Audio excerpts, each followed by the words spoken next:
When he said my grandmother's name, standing next to his black Bentley, I felt the ground disappear beneath my feet. This elegant man with Middle Eastern features and silver streaks in his hair had just said, "You look so much like Grace, Grace Marie." And then he added quietly, "I was her husband." But let me start from the very beginning. That Tuesday started like any other. I was rushing to my morning training session at the fitness club where I'd been working as an instructor for 3 years. In sneakers and leggings, with a gym bag on my shoulder and damp hair pulled into a messy bun after my shower, my life was simple and predictable. Work, gym, home to my mom's apartment. No luxuries, no extravagances. I was used to counting every penny. Crossing the street near the upscale neighborhood where I sometimes took private clients, I heard a soft clearing of throat. I turned around and froze. A black Bentley with tinted windows was parked by the curb, and next to it stood a man in his 60s wearing an impeccable suit. Tall, with noble posture, olive-skinned, with expressive dark eyes and graying temples. He was looking at me with a strange expression. "Excuse me," he said with a slight accent. "May I speak with you?" My heart started beating faster. I immediately tensed up. All possible scenarios flashed through my mind. Rich man, expensive car, young woman. But something in his gaze wasn't predatory, but rather confused? "I'm late for work," I replied, instinctively stepping back. He raised his hands, showing he didn't want to frighten me. "Could you tell me your name? You're incredibly similar to a woman I knew very well." "Katie," I answered for some reason. "Why?" His face changed. His eyebrows slightly raised. Something like pain flickered in his eyes. "My God," he whispered. "Little Katie. She said that name often, said she would have a granddaughter named Katie." Goosebumps ran down my skin. Something inside clenched with a strange premonition. "Who are you talking about?" I asked, already knowing I didn't want to hear the answer. "About Grace. Grace Marie Thompson. I was her husband." The world around me stopped. Cars continued driving, people walking, but I felt like I was in a vacuum. Grace Marie, my grandmother who died when I was 10. Grandmother who rarely talked about her first husband, only sometimes said mysteriously, "I had someone once." But that was a different chapter. Would you have believed it if a stranger approached you and said he knew your deceased grandmother? "My name is Omar," he said softly. "Omar al-Rashid. May I buy you coffee? I'll tell you about your grandmother what you might not know." I should have left. Should have said no and run to work, but curiosity and some painful attraction were stronger than fear. We sat in a small cafe nearby. Omar ordered espresso, I ordered a vanilla latte, and I felt awkward about how gallantly he pulled out my chair and how the waitress smiled obsequiously at him. In his presence, I felt like a college freshman.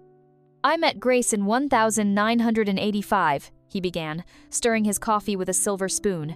"She was 22, I was 25. I had just moved from Dubai, started my business here." She was. He paused, looking out the window. She was like sunlight breaking through clouds. His voice trembled almost imperceptibly, but I heard it, and I understood that he still loved my dead grandmother. We were together for 2 years. I wanted to marry her properly, have children, build a life. Wanted to take her to meet my family in the Emirates. But Grace, he shook his head. She said I was moving too fast, wanted too much too soon. "What happened?" I asked quietly. "I had to travel back home for business for 6 months. When I returned, she was married to your grandfather." Omar looked up at me. "Pregnant with your mother." Something painfully clenched in my chest. I imagined my young grandmother who chose a safe life with grandfather instead of passionate love with this man. From that day, we began meeting. Not every day, but regularly. Omar told me things about grandmother that I'd never heard. About how she laughed, throwing her head back. How she loved dancing to old jazz records. How she dreamed of traveling the world. She said she would have a granddaughter, he said once when we were walking through Central Park. Said she'd name her Katie and teach her to be fearless, not cautious like herself. I felt strange and awkward about how he looked at me. There was something warm in his gaze, almost fatherly, but sometimes I caught the same longing in it that he spoke about grandmother with. Omar insisted on paying for our meetings, for coffee, for lunches, for Ubers when he drove me home or to work. I protested, but he just shook his head. let me do this. It's all I can do for Grace's granddaughter.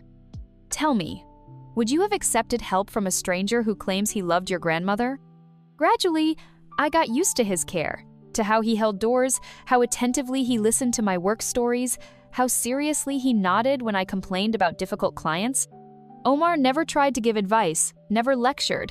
He was just there, like a steady presence. A month later, I learned that he owned a chain of high-end restaurants throughout the city, that he had a penthouse in Manhattan where he lived alone, that he never had children. "Why did you never marry?" I asked one evening when we were sitting in his car outside my building. He was silent for a long time, drumming his fingers on the steering wheel. "After Grace. There was no one who made me want to try again." Something in his voice made me look at him more carefully, at the defined jawline, distinguished profile, melancholy eyes. He was still devastatingly handsome despite his age. And suddenly, a dangerous thought struck me. What if?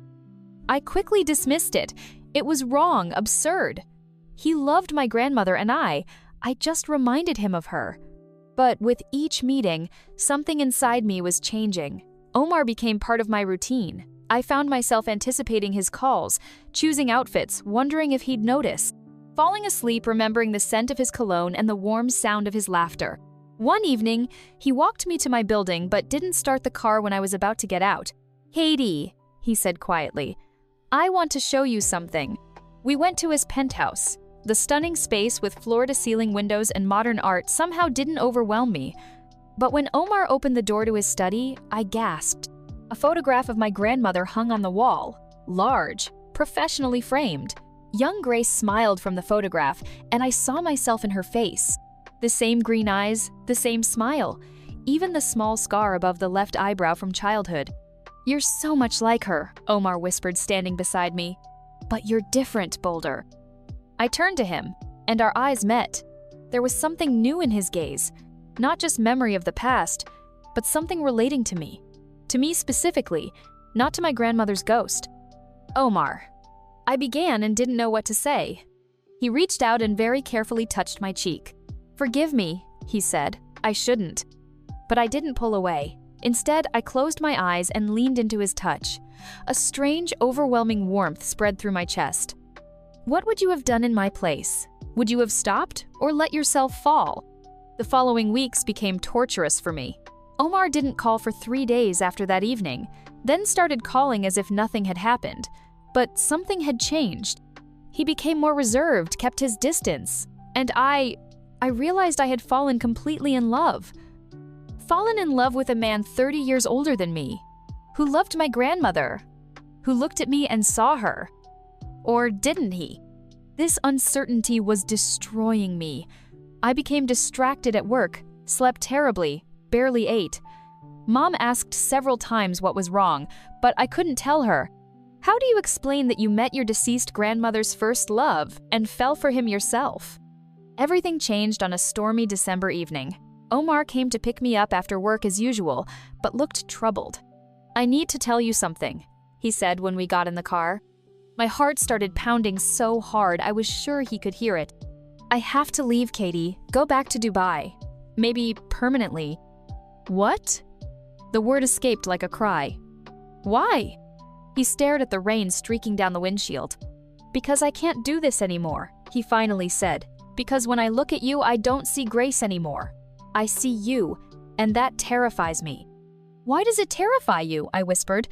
Omar turned to me, and there was such raw pain in his eyes that my chest ached. "Because you're young enough to be my daughter. Because I'm too old for this." "Because?" He paused, then continued quieter. "Because I have no right to love the granddaughter of a woman I failed 40 years ago." "Failed?" I didn't understand. "I lied to you, Katie." His voice broke slightly. "Grace didn't marry your grandfather after I left. She left me because she found out about Amira. My wife back home that I never told her about." The world tilted. Rain hammered the roof, city lights blurred through the windows, and I sat frozen, processing what I'd just heard. "You were married?" "An arranged marriage from when I was 20. Traditional, expected by both families. But Grace didn't know when we met, when she found out." He closed his eyes. "She said she refused to be anyone's secret, and she walked away. And you let her? I was young and arrogant, thought she'd understand that love was enough. Thought she'd wait while I figured out how to leave my wife without dishonoring my family. Omar's laugh was bitter. I divorced Amira 8 months later, but Grace was already gone. I sat in stunned silence. So my grandmother lived her whole life loving this man? Settled for safety with grandfather instead of fighting for her heart? Why are you telling me this? I managed. Because I can't live with more lies. Not with you. Omar looked directly at me. I'm in love with you, Katie. Not with Grace's memory, but with you. Your spirit, your strength, the way you challenge me. And it's wrong on every level. Why is it wrong? My voice was barely a whisper. Because I destroyed your grandmother's happiness. Because of our age difference. Because I didn't let him finish. I reached over and kissed him. Soft at first, then desperate, pouring all my confused feelings into that moment. Omar went rigid, then pulled me closer with trembling hands. Katie, he breathed against my lips. What are you doing? What Grandma Grace was too scared to do, I said fiercely. I'm fighting for what I want. We held each other in that car while the storm raged outside, two people finding something unexpected and forbidden. Don't go to Dubai, I whispered. Please. But people will judge us. Let them. I framed his face with my hands. You're not going to hide me like you hid from your family 40 years ago, are you? Something shifted in his expression. Never, he said firmly. Then stay, give us a real chance. He searched my eyes for a long moment, then nodded slowly. Yes, let's see where this leads. That was 8 months ago. We're living together now in his penthouse, and yes, people stare. The gossip blogs call me a gold digger, him a creep, our relationship inappropriate. But you know what? I've stopped caring. Because when Omar comes home exhausted from 12-hour days and still asks about my clients, I don't see an older man. I see someone who prioritizes my happiness. Someone who encourages my dreams of opening my own studio, who loves my ambition instead of feeling threatened by it. And when he holds me at night and whispers my name like a prayer, I know absolutely that he sees me, Katie, the fitness instructor from Queens, not the ghost of his lost love. Sometimes I wonder what Grandma Grace would think about all this. Maybe she'd be shocked at first, but then maybe she'd understand. After all, love doesn't follow rules or timelines or society's expectations. Love just finds a way. Have you ever fallen for someone completely wrong for you? Someone you knew would change everything? And did you choose safety or did you jump?